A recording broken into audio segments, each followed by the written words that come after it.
সভাপতি মহোদয়, পানীগাঁও আদৰ্শ উচ্চতৰ মাধ্যমিক বিদ্যালয়ৰ অধ্যক্ষ মহোদয়, এই বিদ্যালয়ৰ লগত জড়িত মান্যবৰ বিশিষ্ট অতিথিসকল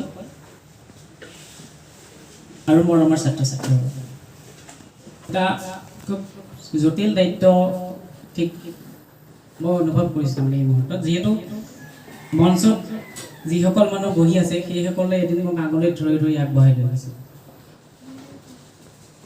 প্ৰফুল্ল দত্ত ছাৰ, মানিক দাস ছাৰ, অৰুণ পাচনি ছাৰ, নিত্যা দা বুলি মাতো আমি, ককাইদেউ, আৰু এসময়ত মোৰ ঘৰুৱা শিক্ষক আছিলে বুদ্ধ দা। এই সকলোৰ সন্মুখত কথা ক'বলৈতো ভয় লাগেই, আৰু তাতকৈ আৰু বেছি ভয় লাগে মোৰ সন্মুখত মই য'ত কৰ্মৰত তাৰ অধ্যক্ষ ছাৰ ইয়াত বহি আছে। এনেকুৱা জটিল ক্ষণত আচলতে এটা বাকৰুদ্ধ পৰিৱেশৰ সৃষ্টি হয়, কথা ক'বলৈ অলপ টান লাগে, কাৰণ প্ৰতিটো কথা জুখি মাখি ক'ব লগা হয়, ভুল হৈ যাবও পাৰে। এনেকুৱা এটা দোদুল্যমান অৱস্থাত মোক কথা ক'বলৈ দিয়া গৈছে, চেষ্টা কৰিম। যদি ভুল হয় আগতীয়াকৈ কৈছে, ছাৰ আপোনালোকৰ আগত কথা ক'ব পৰা যোগ্যতা এতিয়ালৈকে অৰ্জন কৰিছে বুলি ভবাই নাই। এসময়ত মোৰ আৰু এটা ভুল হৈছে, থাকি গৈছে, ঘন ছাৰো আছিল মোৰ শিক্ষক। এই সকলোৰ সন্মুখত কথা ক'বলৈ অলপ জটিল হৈছে। তথাপিতো মোৰ কথোপকথনখিনি দুটা বাউণ্ডেৰীয়ে মানে ডিভাইড কৰা হৈছে। প্ৰথম কথা, মই ৱৰ্কশ্বপৰ এজন ৰিচাৰ্চ পাৰ্চন আছিলোঁ, তাৰো ভূমিকা আছে, আৰু দ্বিতীয়তে ছাত্ৰ ছাত্ৰীসকলৰ উত্তৰ সৰ্বাংগীন বিকাশ সাধন হ'ব পৰাকৈ মই বক্তব্য ৰাখিব লাগিব। সেইখিনিতে মই জন কাৰ্লোছ ভাস্কনাছৰ এখন বিখ্যাত গ্ৰন্থৰ এটা লাইন আপোনালোকক ক'ব খুজিছোঁ। তাত কি হৈছিল, এজন ছাত্ৰ আছিল, ছাত্ৰজনক ফিজিকেল ইনষ্ট্ৰাক্টৰটোৱে মানে এটা পাহাৰ বগাবলৈ লৈ গ'ল, আৰু সেই ছাত্ৰজন আছিলে মানে খুৰা, তেওঁৰ ভৰি নাছিলে, এটা ভৰি নাছিলে, ভালকৈ খোজকাঢ়িব লাগে। ইনক্লুচিভ এডুকেশ্যনৰ তেওঁ ছাত্ৰ আছিল। প্ৰায় 100জন ছাত্ৰৰ মাজৰ পৰা কেলিফৰ্ণিয়াৰ মানে এটা ওখ পাহাৰলৈ লৈ যোৱা গৈছিল, আৰু তেওঁক দিয়া হৈছিল যে পাহাৰটো তই বগা। পৰৱৰ্তী পৰ্যায়ত তেওঁ পেৰাঅলিম্পিক্সৰ গ'ল্ড মেডেল অৰ্জন কৰি গোটেই USA খনলৈ এটা ডাঙৰ ইতিহাস কঢ়িয়াই আনিছে। যে তেওঁক দিয়া হৈছিল যে পাহাৰটো বগা, কিন্তু ভৰি নথকা মানুহে পাহাৰটো বগাব নোৱাৰে। এফালে পাহাৰটো বগাবলৈ দিয়া হ'ল, আৰু আনফালে মাইকত এটা স্পীচ লগাই থোৱা আছিল। স্পীচটোত কোৱা আছিল, behind all the success and accomplishment, behind all the glory and greatness, there lies a mountain moving power, power of believe in own power. এইটো এটা মানে আৱসংগীত মাইকটোত বাজি আছিলে। বাৰে বাৰে সেই খুৰা ব্যক্তিজন পাহাৰ বগাবলৈ চেষ্টা কৰিছিল, ভৰিটো তেওঁ নাছিল, আৰু যিমানেই তেওঁ কক্ষচ্যুত হৈছিল, পৰি গৈছিল পাহাৰটোৰ পৰা, সিমানেই মাইকৰ স্পীকাৰটো বঢ়াই দিয়া গৈছিল, চাউণ্ডটো ডাঙৰ হৈ গৈছিল। আৰু এটা সময়ত কেৱল সেই চাউণ্ডটো শুনা গৈছিল, বিলিভ ইন অউন পাৱাৰ। চব শব্দটো পাহাৰত খুন্দা খাই খাই এটা শব্দ প্ৰতিধ্বনিত হৈ আছে, সেইটো হৈছিল বিলিভ ইন অউন পাৱাৰ। আৰু শেষত কি হৈছিল, প্ৰায় 4.5 ঘণ্টাৰ মূৰত সেই মানুহজনে কিন্তু পাহাৰটো বগাব পাৰিছিল। খহি গৈছিল, উঠি গৈছিল, খহি গৈছিল, উঠি গৈছিল, আৰু এটা সময়ত তেওঁ গৈ পাহাৰটো বগাই চূড়াত অৱতীৰ্ণ হৈছিল। এই গ্ৰন্থখনৰ সেই যিজন মানুহ, সেই মানুহজন বাস্তৱৰ এজন মানুহ আছিল। সেই মানুহজনে তাক দেখাই দিছিল, তেওঁৰ পৰৱৰ্তী পৰ্যায়ত পেৰাঅলিম্পিকত স্বৰ্ণ জয় কৰিছিল, আৰু তেওঁৰ নাম আছিলে নিকোলাছ ডগলাছ। আপোনাৰ সবে শুনিছে চাগে। নিকোলাছ ডগলাছ হৈছে আমেৰিকাই নহয়, বিশ্বৰ প্ৰথমজন ভৰিহীন পেৰা অলিম্পিয়ান, যিজনে স্বৰ্ণ পদক লাভ কৰিছে। তো এই যিটো আৱসংগীত বাজি আছিল, আৱসংগীতটোত এটা বৰ ডাঙৰ কথা কোৱা হৈছে, behind all the glory and greatness, behind all the success and accomplishment, there lives a mountain moving power, power of believe in own power. তাত কোৱা হৈছে, যিমান ছাকচেছ নাথাকক, যিমান একমপ্লিছমেণ্ট নাথাকক, যিমান গ্ল'ৰিয়াছ নাথাকক, যিমান গ্ৰেটনেছ নাথাকক, এই সকলোবিলাক পাহাৰৰ দৰে থাকে। এই সকলোবিলাক একো এটা পাহাৰ, এটা সাকসেস এটা পাহাৰৰ দৰে সকলো বগাব নোৱাৰে গ্ৰেটনেছ তাতকৈ অলপ ডাঙৰ পাহাৰৰ দৰে এনেকুৱা পাহাৰবিলাক বগাবলৈ মানুহক বোলে এটা বস্তু লাগে it is a believe in own power যে নিজক বিশ্বাস কৰিব লাগে যে মই পাৰিম এই যে মই পাৰিম এই পাৰিমটোৱে হৈছে মানুহৰ এটা ইন্ধন যে ফুৱেল অফ হিউমেন বিং মানুহৰ এইটো ফুৱেল বুলি কোৱা হয় চ' মৰমৰ ছাত্ৰ ছাত্ৰীসকল মই যিখিনি কথা ক'ম এই কথাখিনি কেৱল তোমালোকক উপেক্ষা কৰা হ'ব তোমালোকক এই উদ্দেশ্যলৈ কোৱা হ'ব এই মঞ্চত থকা মোৰ বয়োজ্যেষ্ঠ প্ৰতিজন মোৰ সন্মানীয় মোতকৈ তেওঁলোক বহু ক্ষেত্ৰত বয়স অভিজ্ঞতা সকলোতকৈ ডাঙৰ তেওঁলোকৰ আগত কথা কোৱাৰ ধৃষ্টতা মোৰ নাই মই তোমালোকক উদ্দেশ্যে দুআষাৰ ক'বলৈ ওলাইছোঁ যে বিলিভ ইন ওন পাৱাৰ প্ৰথম কথা তোমালোকে নিজক বিলিভ কৰিবলৈ ল'বা এই যে 5 দিনীয়া ৱৰ্কশ্বপটো হ'ল এই ৱৰ্কশ্বপত প্ৰথম দিনা বাহৈ ছাৰ দ্বিতীয় দিনা অমাকান্ত ছাৰ পৰৱৰ্তী পৰ্যায়ত মই আছোঁ আৰু মই দেখিছোঁ যে তোমালোকৰ মাজত এই বিলিভ ইন ওন পাৱাৰটো জাগ্ৰত হ'ব লাগিব যদি বিলিভ ইন ওন পাৱাৰ নিজক বিলিভ কৰিবলৈ নিশিকা যদি নিজক বিশ্বাস কৰিবলৈ নিশিকা তেতিয়াহ'লে কিন্তু পাহাৰটো বৰ ওখ হ'ব ভৰি নথকাটো পিছৰ কথা ভৰি থাকিলেও কিন্তু সেই পাহাৰটো তোমালোকে উঠিব নোৱাৰিবা তোমালোকে এইটো নিজক মই তোমালোকক ৱৰ্কশ্বপৰ টাইমতে কৈছোঁ যে তোমালোকৰ ভিতৰত কিছুমান শক্তি সোমাই থাকে চব মানুহৰ ভিতৰত কিছুমান শক্তি সোমাই থাকে সেই শক্তিখিনি উলিয়াই আনিব লাগিব এই ক্ষেত্ৰত নিকেতন কৰ্তৃপক্ষই যিটো ভূমিকা লৈছে এই ভূমিকাৰ কাৰণে তেওঁলোকক পুৰা মাত্ৰাই অভিনন্দন জ্ঞাপন কৰিব লাগিবই কাৰণ যিটো SDP বুলি প্ৰগ্ৰেম কোৱা হৈছে ষ্টুডেণ্টছ ডেভেলপমেণ্ট প্ৰগ্ৰেম মোৰ কৰ্মকালত এতিয়ালৈকে মই প্ৰায় 45খন বিভিন্ন ইউনিভাৰ্চিটি আৰু কলেজত মই FDP কৰিছোঁ লগতে ফেকাল্টি ডেভেলপমেণ্ট প্ৰগ্ৰেম বুলি কয় এইবিলাক যথেষ্ট জটিল বস্তু হয় বৰ্তমান যিটো বিশ্বায়নৰ যিটো প্ৰেক্ষাপট ন এই প্ৰেক্ষাপটত ইংৰাজীটো এতিয়া এটা ভাষা হৈ থকা নাই ইংৰাজীটো এটা লাইফ স্কিল হৈ পৰিছে যিবিলাকৰ এই স্কিলটো আছে যিবিলাকে সুন্দৰকৈ ইংৰাজী ক'ব পাৰে তাৰ কাৰণে ভাতটো খুব সোনকালে মুকলি হৈ যায় বিভিন্ন ধৰণৰ ব্যক্তিগত প্ৰতিষ্ঠানেই হওক বা চৰকাৰী প্ৰতিষ্ঠানেই হওক এই প্ৰতিষ্ঠানবিলাকত কি হয় যদি ইংৰাজীটো অলপ সুন্দৰকৈ থাকে তেতিয়াহ'লে তেওঁলোকৰ কাৰণে চাকৰিৰ দুৱাৰখন সদায় মুকলি হৈ থাকে আৰু আমাৰ যিবিলাক ভাৰ্নিকুলাৰ মিডিয়াম অফ স্কুলছ এনেকুৱা স্কুলবিলাকত কি হয় ছাত্ৰ ছাত্ৰীবিলাকৰ ইংৰাজীত যথেষ্ট দুৰ্বলতা থাকে মই ইংৰাজী বিষয়ৰ শিক্ষক হিচাপে মই দেখিছোঁ মই ৰিচাৰ্চ কৰা সময়তো দেখিছিলোঁ যে এজন ছাত্ৰই অংকত 100 ভিতৰত 100 পাব পাৰে বিজ্ঞানত 100 ভিতৰত 100 পাব পাৰে ছ'চিয়েল ছায়েন্সত 100 ভিতৰত 100 পাব পাৰে কিন্তু দুৰ্ভাগ্যভাৱে সেই ছাত্ৰজনে হয়তো ইংৰাজীত 50 নাপাবও পাৰে আৰু যিজন ছাত্ৰই ইংৰাজীত যদি 50 নাপায় তেতিয়াহ'লে পৰৱৰ্তী পৰ্যায়ত বিভিন্ন প্ৰতিযোগিতামূলক পৰীক্ষাবিলাকত তেওঁলোকৰ কাৰণে এটা ডাঙৰ হেঙাৰৰ সৃষ্টি হ'ব পাৰে হোৱাটছ দ্য প্ৰবেবিলিটি এই প্ৰবেবিলিটিটো বহুত বেছি সেইকাৰণে এনেকুৱা ভাৰ্নিকুলাৰ মিডিয়ামছ অফ স্কুলছবিলাকত ইংৰাজী মিডিয়ামৰ স্কুলছবিলাকৰ কথা অলপ সুকীয়া এনেকুৱা ভাৰ্নিকুলাৰ মিডিয়ামছ অফ স্কুলছবিলাকত এনেকুৱা SDP পতাটো খুব প্ৰয়োজনীয় আৰু মই মানে ব্যক্তিগতভাৱে মই চব নাজানিব পাৰোঁ যিমান দূৰ মই জানো তাকৈ লখিমপুৰ জিলাত বিদ্যালয় পৰ্যায়ত SDP পতা এইখনেই চাগৈ প্ৰথম স্কুল আজিলৈকে কোনো স্কুলে SDP পতাব শুনা নাই প্ৰথম এইখন স্কুলে খুলিছে তো মৰমৰ ছাত্ৰ ছাত্ৰীসকল তোমালোকক এইটো কথা খুব একদম ক'বই লাগিব যে ইংৰাজী ভাষাটো তোমালোকে দুটা প্ৰকাৰে শিকিব লাগিব প্ৰথম কথা তোমালোকে শিকিব লাগিব পৰীক্ষাত নম্বৰ পাবলৈ আৰু দ্বিতীয় কথা তোমালোকে এই ভাষাটো লাইফ স্কিললৈ পৰিৱৰ্তন কৰিব লাগিব আজি যদি তোমালোকে ভাষাটো কেৱল পৰীক্ষাৰ কাৰণে শিকি থাকা যদি ব্যৱহাৰিক দিশত ই নাহে তেতিয়াহ'লে কিন্তু তোমালোকৰ লাইফ স্কিলটো আঁতৰি যাব আৰু যদি লাইফ স্কিলটো আঁতৰি যায় তেতিয়াহ'লে কেৱল আৰু কেৱল পৰীক্ষামুখী যিটো শিক্ষা এই শিক্ষাটোৱে কিন্তু তোমাক জীৱিকা দিব নোৱাৰিব এই জীৱন আৰু জীৱিকা দুটা বস্তু জীৱন আৰু জীৱিকা দুটা বস্তু তোমালোকে জানা জীৱনটোতো চলিয়ে থাকো নহয় যিবিলাক মানুহৰ এটা উন্নত মানদণ্ডৰ জীৱিকা নাথাকে সাম্প্ৰতিক বিশ্বই এই বিশ্বায়নৰ প্ৰেক্ষাপটত ফাটি ফুটি থকা বিশ্বৰ প্ৰতিজন ফাটি ফুটি থকা মানুহে ভাল জীৱিকা নথকা জীৱনক কিন্তু সন্মান কৰা আমি খুব কম দেখোঁ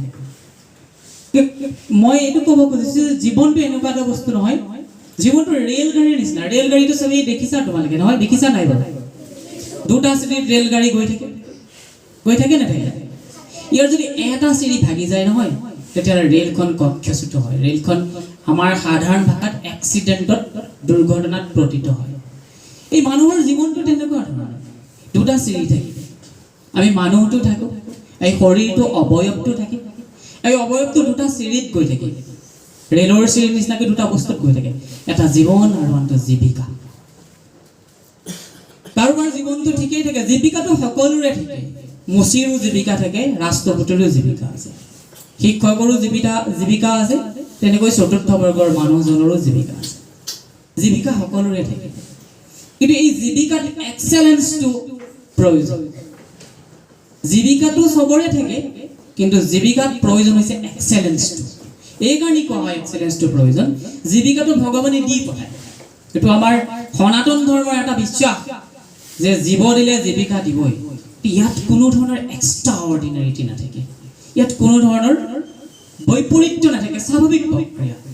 জীৱিকা অৰ্জন কৰাটো যেনেকৈ জন্ম লাভ কৰিছা, জীৱিকা অৰ্জন কৰাটো স্বাভাৱিক প্ৰক্ৰিয়া। ডাঙৰ কথা সেইটো যে তুমি জীৱিকাটোক এক্সেলেন্স কৰিব পাৰিছা নে নাই, জীৱিকাটোক তুমি কিমান ওপৰলৈ লৈ গৈছা, সেইটোহে তোমাৰ ডাঙৰ কথা।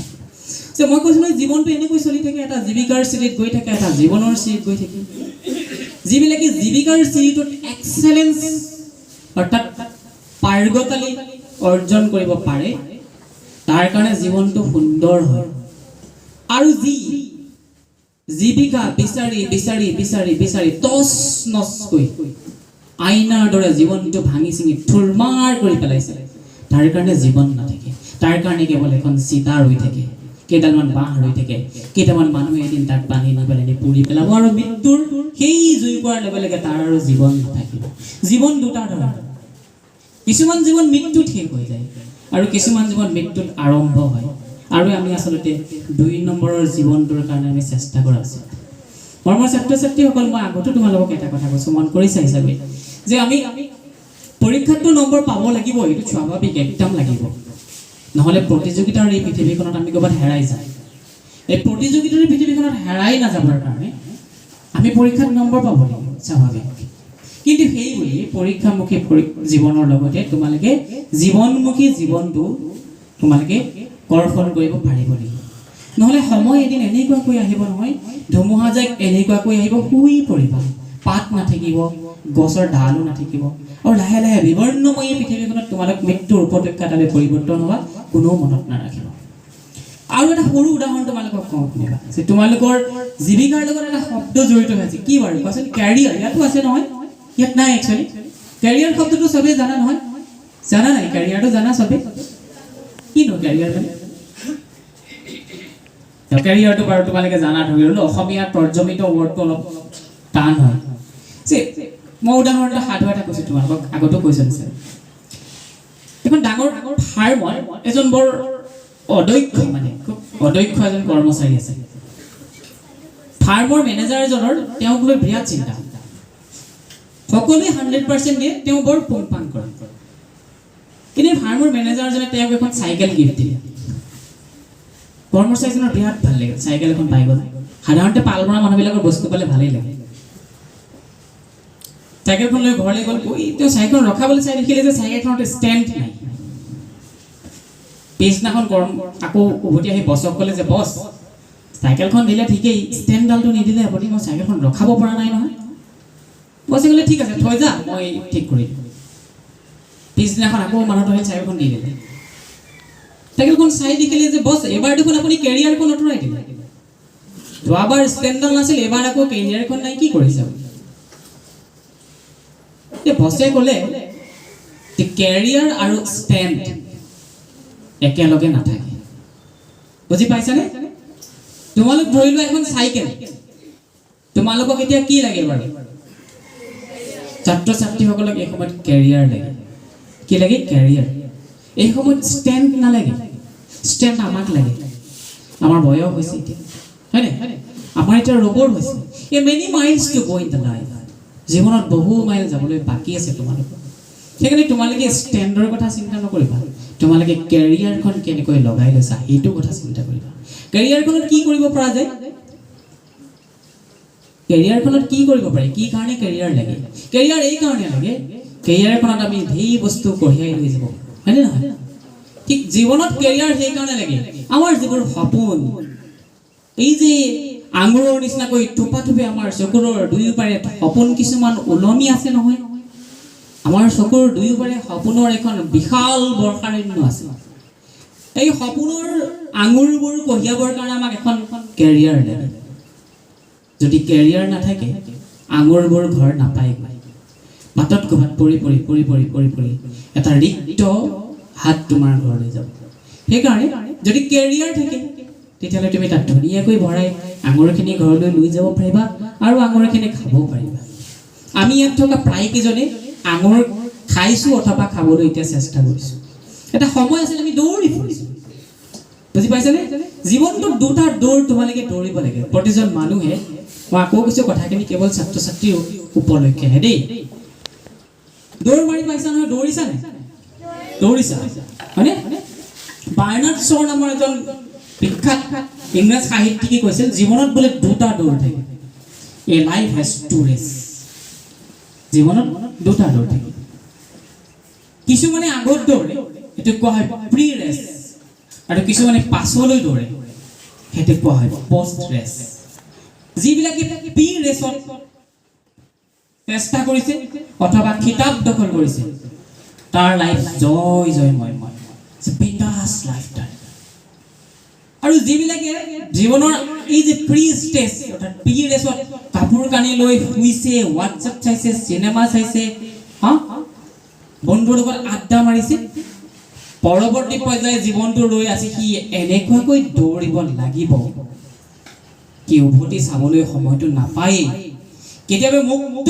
এই বায়ুখিনি ল'বলৈও তাৰ সময় নাথাকে সহজ ভাষাত কৈছোঁ যে এতিয়া তোমালোকৰ কি ৰেচ চলি আছে এতিয়া প্ৰি ৰেচ চলি আছে বাৰ্নাৰ্ড শ্ব'ৰ ভাষাত প্ৰায় 25 বছৰলৈকে এই ৰেচটো চলে প্ৰায় 6 বছৰ মানৰ পৰা 25 বছৰলৈকে এই ৰেচটো চলে প্ৰি ৰেচটো চলে আৰু 25ৰ পৰা পৰৱৰ্তী পৰ্যায়ত পষ্ট ৰেচটো চলে তোমালোকতো 25 বছৰ হোৱা নাই নহয় জানো তোমালোকৰ প্ৰি ৰেচ এইখন যদি তোমালোক দৌৰিছা টিউচনলৈ দৌৰিছা কিতাপত দৌৰিছা স্কুললৈ দৌৰিছা ৰাতি হোৱা নাই 12টা এটালৈকে পঢ়িছা ৰাতিপুৱা আকৌ 3টা বজাত উঠিছা পঢ়িছা দিন ৰাত পঢ়াৰ নামত কেৰিয়াৰখন গোটোৱাৰ নামত অহৰহ যদি কষ্ট কৰিছা কাইলৈ যদি চাকৰি এটা পাই যায় বিন্দাস কাপোৰলৈ হৈ থকা কোনো তোমাক ক'বলৈ নাই আৰু যদি এইটো নহয় এই মুহূৰ্তত বিন্দাস কাপোৰলৈ গৈছা হোৱাটছআপ কৰিছা ফেচবুক কৰিছা tell you see what the life is ৱেইটিং ফৰ ইউ তাৰপিছত চোৱা না জীৱনটো কি হ'ব হায়দৰাবাদলৈ দৌৰিব লাগিব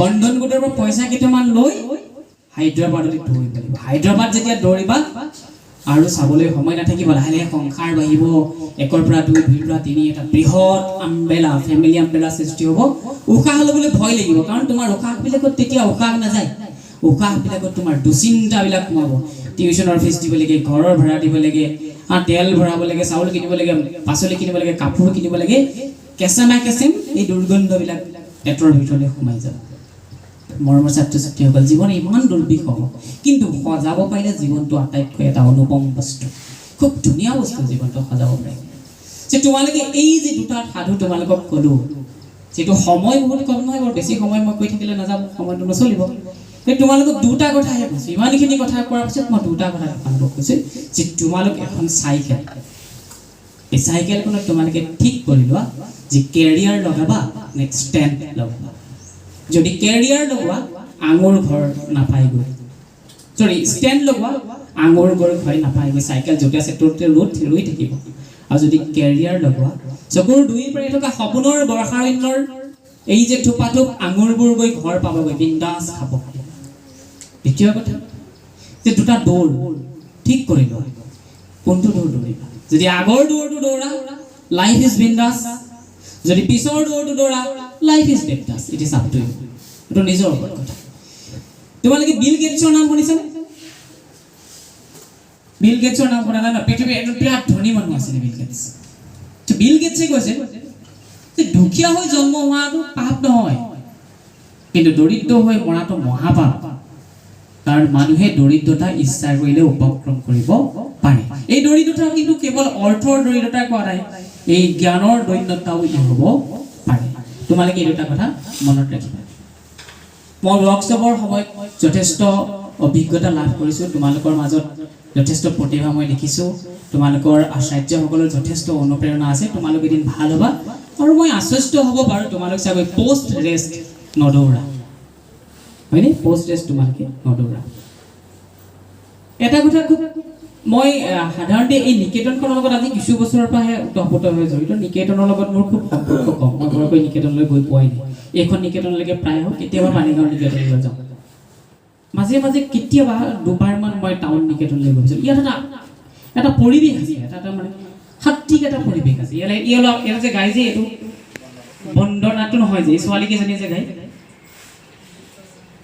দীপ প্ৰজ্বলনৰ এইটো শুনিলে একদম খুব সুন্দৰ লাগে কিবা এটা ফিলিংছ আহি যায় বহুত ধুনীয়া এইটো কি জানা এইটো হৈছে এটা কালচাৰেল ট্ৰেণ্ড অফ ছ'চাইটি যিবিলাক মানুহ কালচাৰেলি ৰিচ হয় যিবিলাক মানুহৰ মনত সংস্কাৰ থাকে সিহঁতৰ জীৱনত কেতিয়াও তিৰস্কাৰ নাথাকে আৰু তোমালোকে সংস্কাৰী পৰিৱেশ এটা পাইছা আৰু সেয়ে মই ভাবোঁ আমি যিবিলাক পৰিৱেশৰ পৰা আমি উঠি আহিছোঁ আমাৰ দিনত সেইবোৰ স্কুল নাছিল তোমালোকে এটা সংস্কাৰী পৰিৱেশেৰে গৈছা সেইকাৰণে জীৱনটো তোমালোকৰ সংস্কাৰী হ'ব ভাল হ'ব খালি তাৰ কাৰণে তোমালোকে ঠিক কৰি ল'ব লাগিব দৌৰ কোনটো দৌৰা আৰু কেৰিয়াৰ আৰু ষ্টেণ্ডৰ কোনডাল লগোৱা ইয়ালৈ আহি মই এটা অনুভৱ কৰিছোঁ যে আমি যদি প্ৰায় বৈদিক যুগলৈ যদি উভতি যাওঁ বৈদিক যুগত এনেকুৱা শিক্ষাৰ ব্যৱস্থা আছে যিটো গুৰুকুল শিক্ষা বুলি কোৱা হয় গুৰুকুল তাহানিৰ গুৰুকুল শিক্ষাৰ লগত আজিৰ তোমালোকৰ এই নিকেতনৰ শিক্ষাৰ এটা সাংঘাতিক ধৰণৰ সম্পৰ্ক আছে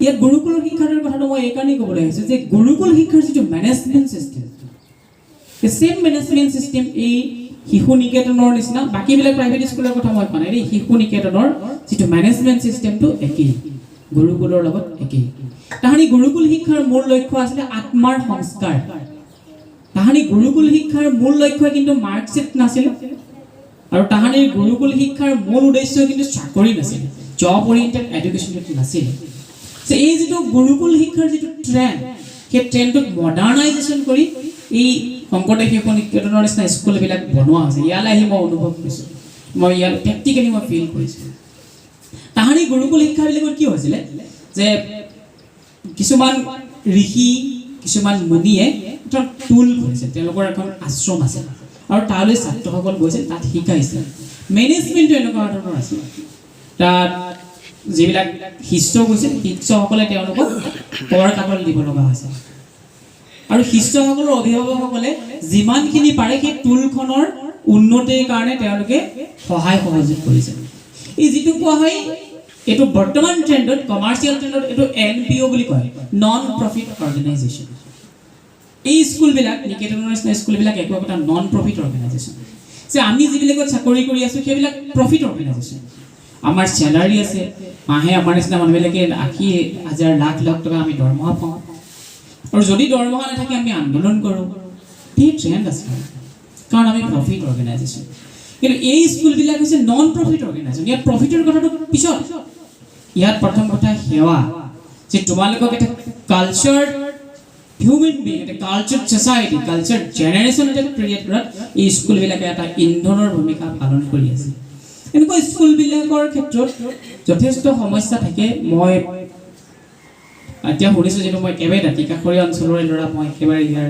থলুৱা মানুহ মই জানোছোৱেই যে ইয়াত স্কুলৰ যিটো গাইডলাইনছ ছেকেণ্ডেৰী স্কুলৰ পাৰ্মিশ্যনৰ যিটো গাইডলাইনছ মই ভাবোঁ এই স্কুলখনৰ সেই গাইডলাইনছটোৱে ফ'ল' কৰা নাই আজিলৈকে 5 বিঘা মাটি নহ'লেতো আপোনালোকে পাৰ্মিশ্যনেই নাপায় এইটো 5 বিঘাটো চাগৈ ইয়াত নাই যথেষ্ট সমস্যা আছে আকৌ এতিয়া যদি 4th লেন আহিছে তেতিয়াহ'লেতো আৰু সমস্যা আছে হয় নাই মই আগতো কৈছোঁ যে সমস্যা থাকেই নদী তোমালোকে দেখিছা নহয় গেডেৰা নদীখন দেখিছা নাই দেখিছা সোৱণশিৰি কেতিয়াবা গেৰুকামুখ গৈ পাইছা নেকি নাই পোৱা আচ্ছা তোমালোকে ফটোৱে চটোটো দেখিছা শিলত যে পৰি থাকে পানীবিলাক দেখিছা নাই শিলত পৰি থকা পানীবিলাকৰ নদীখন ভাল লাগে নে গেডেৰা নদীখন ভাল লাগে শিলত পৰি থকাখন ভাল লাগে ৰাইট সেইটোৱে কথা শিলত পৰি থকা নদীখন কিয় ভাল লাগে বাৰু কাৰণ পানীখিনি আৰু শিলৰ মাজত অহৰহ যুঁজ লাগি থাকে, সংঘাত লাগি থাকে। এবাৰ পানীখিনিয়ে শিলক মাৰে খুন্দা, শিলে পানীখিনিক ওপৰাই পঠিয়ায়, ফলত তাত জলতৰংগৰ সৃষ্টি হয়, দেখিবলৈ ধুনীয়া লাগে। অৰ্থাৎ হাইপথেচাইজ যদি আমি কওঁ, এই যে শিল আৰু পানীৰ সংঘাত লাগি থকা নদীখন, তাত সংঘাত আছে, সেইকাৰণে সেই নদীখন ধুনীয়া। গেদেৰাত কোনো সংঘাত নাই, গৈ আছে পানীখন, এজ ইট ইজ পানীখিনি গৈ আছে, সেইকাৰণে গেদেৰাৰ কোনো লাভন্য নাই। এই স্কুলখন মোৰ দৃষ্টিত সেই নদীখন, য'ত শিল আছে, য'ত সোঁত আছে, য'ত প্ৰচণ্ড পানী আৰু শিলৰ মাজত খুন্দা আছে, জলতৰংগৰ সৃষ্টি হৈছে। এদিন এই নদীবিলাকক মানুহে ফটো মাৰিব, এই নদীবিলাকক এদিন কোনোবাই হোৱাটছআপ ফেচবুকৰ ব্ৰেকডাউন কৰিব, আৰু মই বিচাৰোঁ এদিন নিকেতন সেইটো হওক। সমস্যাক লৈ মাথা মাৰি থাকিলে সমস্যাৰ সমাধান নহয়। মই ব্যক্তিগতভাৱে ভাবোঁ, যেতিয়া সমস্যা এটা হয় নহয়, তেতিয়া মানুহে সমস্যাটোকে 10 বাৰমান বিশ্লেষণ কৰিব লাগে, যে সেইটো মোৰ সমস্যা হৈছে, ঠিক আছে, এটা সমস্যাটো এনেকুৱা ধৰণৰ, এইটো সমস্যা এইটো। প্ৰথম কথা, এটা সমস্যাক লৈ 10 বাৰমান আলোচনা কৰাতকৈ সমস্যাটোক বিশ্লেষণ কৰিব লাগে। নিকেতনখনৰ সমস্যা হৈছে, নিকেতনখন মোৰ দৃষ্টিত এখন পাহাৰীয়া নদী, ইয়াৰ চঞ্চলতা আছে, লাৱণ্য আছে, ইয়াত মডেলিয়া আছে, মাধুৰ্যতা আছে, প্ৰাণ আছে, প্ৰাচুৰ্য আছে। ইমানবিলাক থকাৰ পাছত নাই এটাহে। আমি যদি হাইপথেচাইজলি এটা ৰিচাৰ্চ ডিজাইনছ বনাই চাওঁ, ইয়াত আছেৰ সংখ্যা বহুত, নাৰ সংখ্যা হয়তো এটা। নাই কি নাই? সম্পদৰ অভাৱ হ'ব পাৰে, পইচাৰ অভাৱ হ'ব পাৰে, মাটিৰ অভাৱ হ'ব পাৰে, যি নহয়, গোটেই বস্তুখিনি ইকনমিকেল ৰিলেটেড, সেইটোহে নাই, বাকী চব আছে ইয়াত। ইমানবিলাক যেতিয়া আছে, এটা নাইক লৈ ইমান মাথা মাৰি থকাৰ কোনো প্ৰয়োজন নাই। আমি এই থকাখিনিক লৈ যদি এদিন কিবা এটা কৰোঁ, তেতিয়াহ'লে দেখিম it will be a big and big achievements for entire of the community. মই অনুভৱ কৰোঁ, এই থকাখিনিক লৈ কিবা এটা কৰিলে এই অঞ্চলটোৰ এদিন ই জাতিষ্কাৰ হৈ উঠিব। ৰাস্তাটো আহিছে, স্কুল হয়তো যাব পাৰে, কিন্তু এই অঞ্চলত বহুত আমাৰ মানুহ আছে, বহুতৰ মন আছে, বহুতৰ প্ৰাণ আছে। তেওঁলোকে যদি ইচ্ছা কৰে, আমি যদি ইচ্ছা কৰোঁ, স্কুলখনৰ সমস্যাবিলাক সমাধান হৈ যাব। কাৰণ কাইলৈ মোৰ ল'ৰাটো ইয়াত পঢ়িব নহয়, কাইলৈ মোৰ ভতিজাটোৱে পঢ়িব, মোৰ ভাগিনে পঢ়িব, পৰহিলৈ মোৰ নাতিয়ে পঢ়িব। এইখন মোৰ স্কুল, কানিগাঁও হাই ছেকেণ্ডেৰী প্ৰথম মোৰ school, that is right sir. মই তাত থাকোঁ, তাৰ দৰমহাই মই চলোঁ, তাৰ দৰমহাই তেলে মই গাড়ী চলাওঁ। এইটো বেলেগ বস্তু, এইটো মোৰ পিতৃ আৰু এইটো মোৰ পবিত্ৰী। নিকেতন 11 মাইল মোৰ পবিত্ৰী, কিন্তু আৰু পানীগাঁও মোৰ বৃত্তি। পবিত্ৰী প্ৰথম, বৃত্তি পিছত। বৃত্তিৰ ওপৰ ষ্টেবলেহে পবিত্ৰী, আৰু সেইটোকে মাধৱদেৱে কৈছে পবিত্ৰী বুলি কৈছে। বুজি পাইছা তোমালোকে? মই আচাৰ্যসকলক, আমাৰ অঞ্চলৰ মান্যবৰ সকলোকে কওঁ, মই নিজেও কৰি দিছোঁ, যদি স্কুলখনৰ এটা পাৰ্মানেণ্ট বিল্ডিং হয়, মই আটক ধুনীয়াকৈ এখন গেট স্কুলখনত বনাই দিম। আৰু সকলোৱে যদি এনেকৈ হাত উজান দিয়ে, অলপ আগতে দুজনে কৈছে, স্কুলখনৰ এই অভাৱটো নাইকিয়া হৈ একেবাৰে নাইকিয়া হৈ যাব।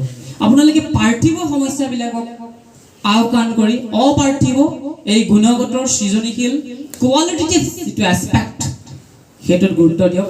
মানৱ সম্পদ গঢ়াৰ আপোনালোকে ইমান ডাঙৰ দায়িত্ব লৈছে, যিহেতু এইটো নন প্ৰফিট অৰ্গেনাইজেশ্যন। মানৱ সম্পদ গঢ়ক, আপদবিলাক দূৰ কৰিবলৈ এই সমাজখনত এতিয়াও বহু মানুহ আছে। শেষত দুআষাৰ ক'লোঁ, বাক্যৰ বহাত এটা হোৱাটো স্বাভাৱিক, মই অনুভৱ কৰোঁ হ'ব পাৰে। মোৰ সন্মুখত থকা প্ৰতিজন শিক্ষাগুৰুক মই সেৱা জনাইছোঁ, মোৰ বয়োজ্যেষ্ঠসকললৈ সন্মান আৰু মৰম নিবেদিছোঁ। আচাৰ্যসকলক মই শ্ৰদ্ধা নিবেদি মৰমৰ ছাত্ৰ ছাত্ৰীসকলক মৰম আৰু আশীৰ্বাদ প্ৰদান কৰি দুআষাৰ কৰাৰ সুযোগ দিয়াৰ বাবে মই ধন্যবাদ জ্ঞাপন কৰিছোঁ। সামৰিছোঁ, ধন্যবাদ।